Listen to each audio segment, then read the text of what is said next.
going to do now a neuromuscular technique for the suboccipitals. Now you all know that your patients love this area being treated. Now we're going to combine some soft tissue techniques with a nice little stretch to finish it off to open up that upper cervical region. So there's a number of different ways of getting into the suboccipitals, but most people's preference is the suboccipital release. We curl our fingertips up underneath the suboccipital space, into the suboccipital space I should say, and use the weight of the head to sink down over the fingertips.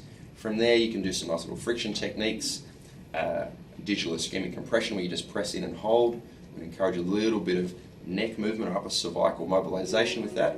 It's basically up to you, whatever techniques you want to use to get into that space to soften it up. Spend a few minutes working gently into that area, not just the suboccipital muscles, but also splenius capitis, splenius cervicis, upper trapezius, all of those muscles that come up and insert into that base of the skull there.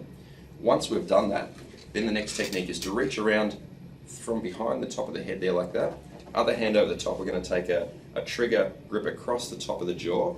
I'm going to get the client to keep the jaw closed, and I want to depress that down, almost like they're doing a chin tuck, but I'm going to do that passively for them.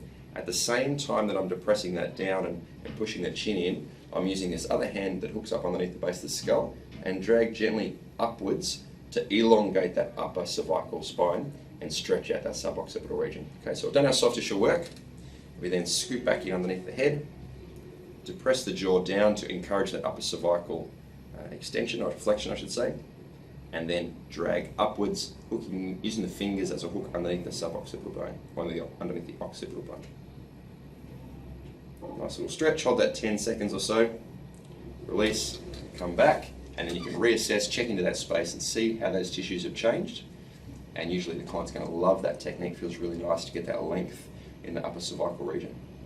How's it feel? Pretty good. Pretty good. There you go.